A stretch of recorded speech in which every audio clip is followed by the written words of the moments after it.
Hey everyone, welcome back. Today we are going to be making these gluten-free vegan stuffed mushrooms. So to start this recipe, we're going to want to bake our breadcrumbs. This bread is gluten-free and the recipe is up on my channel. I will also leave it in the description for you. So here I have a sandwich-sized piece of bread that is split into two, and I am breaking it up over some parchment paper and a pan because we will be putting this in the oven at 350 degrees. If you don't have bread or you don't have the time to make it, you can also use pecans for this. You will just swap out the same amount of breadcrumbs for pecan pieces and chop them very small, but you will not need to bake them. You're going to put this in the oven for about 30 minutes. After that, you are going to take some small Cremini mushrooms. They can be the brown or the white. I really like the white, but I have both here. I used about 24 for this recipe, and you are going to remove the stems from all of the mushrooms and set them aside. If you happen to notice that the mushrooms are carrying a little bit of dirt on them, go ahead and get a paper towel and wipe them clean, and that should do the trick. You also may notice that sometimes when you are trying to remove the stems from the mushroom, it will break or split all the way down. If that happens to you, don't worry about it. It happened to me a few times, and all I did was use that mushroom and chopped it up with the stems. So from here, I'm going to speed this up a little bit. Once you have the stems separated from the mushroom caps, you are going to begin to start chopping up the stems into small little pieces. The reason we want them to be pretty small is because, of course, they will shrivel up when we cook them, but we are going to be placing these inside of the mushroom caps. From there, we're going to place them in a pan. I'm using a ceramic non-stick pan. And then from there, we are going to get an onion and start cutting that up into small pieces as well.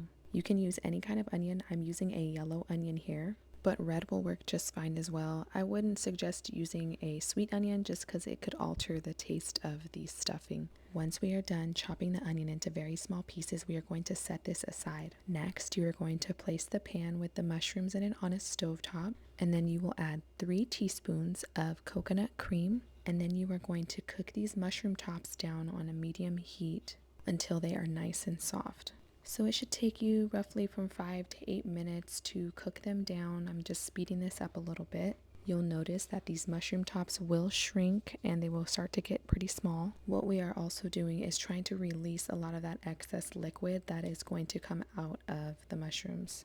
Once that is all done, we are going to add the onion. You are going to cook these down until they are translucent. I'm going to speed this up for you as well because I'm just constantly moving the spoon through the pan, making sure that it's not burning on the bottom, but we do like the browning of it.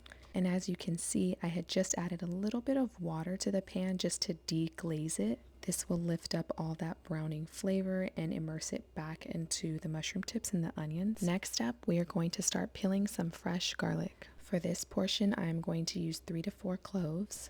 I like to smash them, this way they're easier to peel. One tip I wanted to share is that if you notice that your garlic clove has a little green tip that is starting to sprout, you want to make sure that you open up the garlic and take out that green stem. Just make sure you discard it. You don't want this to go into the recipe. The reason being is it can make it extremely spicy. It's kind of hard to explain the type of spiciness it is because I love spicy heat. This is a little bit different. It's a little too much and like overbearing. So make sure you remove that before you start crushing the garlic into the pan. So I had turned the heat off here and now I'm just adding the garlic into it. The reason why I'm adding the garlic so late is because I really want to savor that really nice garlic flavor. Once all the crushed garlic is now into the pan, I'm going to turn the heat on low and just cook this down for about 1 to 2 minutes. You're going to continue to stir this up, making sure that the garlic is blended very well with the onion and the mushroom tips. After that, you are going to turn off the heat and then we can get started with some of the herbs. You will need about a handful or a bunch of parsley, and I like to roll it up a little bit before I chop it. It kind of helps making the chopping a little easier. And from here, you are going to chop this into very, very, very small pieces. We will be using about a 1/4 cup of this parsley to add to our stuffed mushrooms. So for now, I'm going to set this aside because next up, we are going to make a quick cashew cream sauce. So make sure you add 1.5 cups of raw cashews to a high-speed blender. Again, we are going to use some garlic cloves. I used about 5 to 6, and you can see me removing the peel here again as well while I speed this up. You can place the whole garlic cloves into the blender, and then from there you are going to take one large lemon and we are going to juice that. So I split it in half here, and I'm making sure to get all the juice out of the lemon before I pour it into the blender. And then from there you are going to add 1 cup of water to the blender as well. And then I added about 1/4 of a tablespoon of sea salt. This can be to taste as well. And then we are going to blend this all up until it is nice and creamy. This here is the texture that you're looking for. I'm just going to give it a little bit of a taste test. And now that our breadcrumbs are nice and crunchy and crispy, we are going to crush these up a little bit. They actually taste really good just eating them like this, but we want to crush them up. So once they cool down, I place them in a large plastic baggie and then just mash them down with anything really heavy. I used a thick glass mason jar, and then I just did this until they were nice and very tiny crumbs. Now let's blend everything together. So we are going to add our mushroom tip and onion and garlic mixture to a large bowl. Then we will add our 4th cup of chopped parsley. And once our breadcrumbs have been smashed down to tiny pieces, we will be using 1 whole cup, adding that into the bowl as well. And then we are going to add our cashew sauce. So while we're mixing this up, you'll notice that I add about 4 to 6 tablespoons depending on how well this blends up together when we mix it. The cashew cream is used as a binder in this recipe, but it also gives it that nice creaminess that stuffed mushrooms have that we definitely want in this recipe as well. You'll know that you have enough cashew cream for this recipe once you can take a spoonful of it and it doesn't fall apart.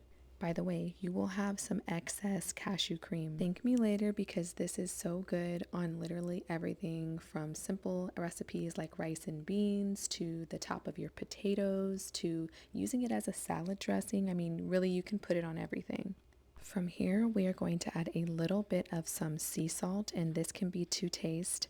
I'd say I used about 1/4 of a teaspoon. Use more or less if you'd like. Remember that the cashew cream does have some sea salt already in it, so make sure to taste it first before you add any extra salt.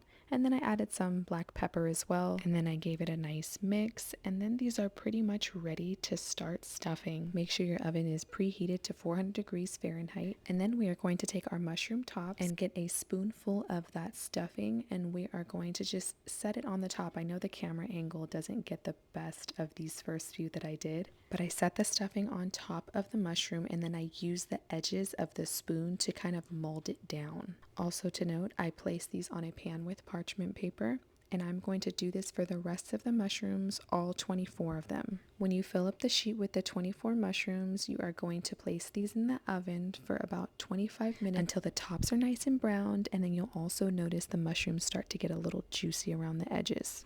25 minutes later, this is what they should look like. These little bite-sized, amazing stuffed mushrooms. So that is it, you guys. Details are down below, and stay tuned for a quick little mukbang while I taste them for you. Okay, you guys, I just got out the shower, but I wanted to do this taste test for you. It is so hot today. I'm gonna taste these for you really quick.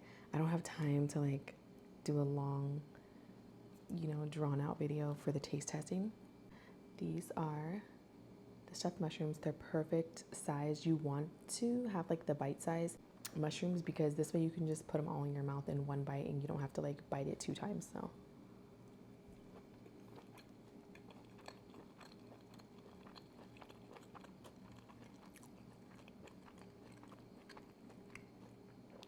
they have so much flavor. They're so good. I made them earlier and I wanted to save some for later because I wanted to go on camera and taste them for you guys. But earlier it was so hot. It was 100 degrees outside today.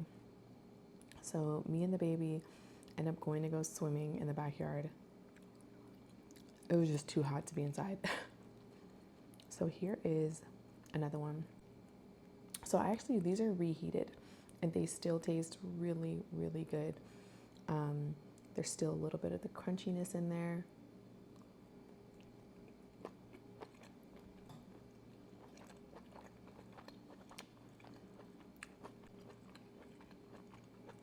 They're definitely addicting.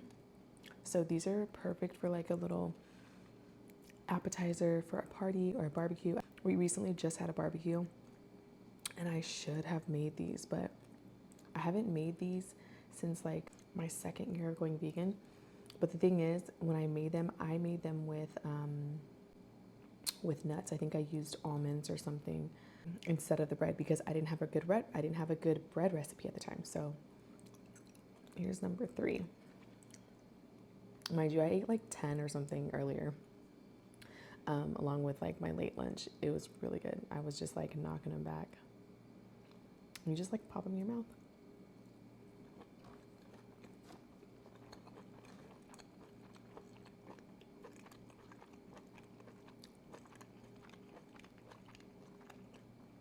I do want to bite one for you guys though, so you can see what it looks like on the inside.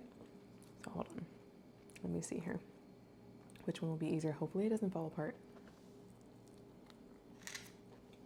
I don't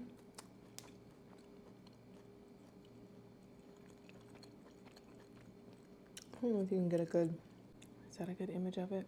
I don't know, I can't tell.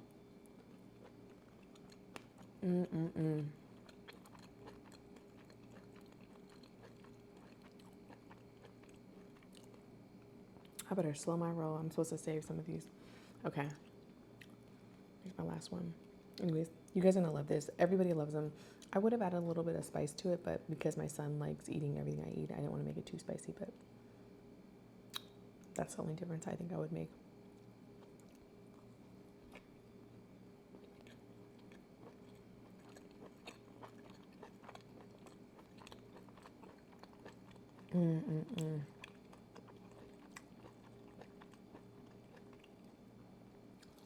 Anyways, I just wanted to share that with you guys. I know I haven't posted as much lately, but I have so much content that I've been creating. So stay tuned, and I'll see you guys in the next video. Bye.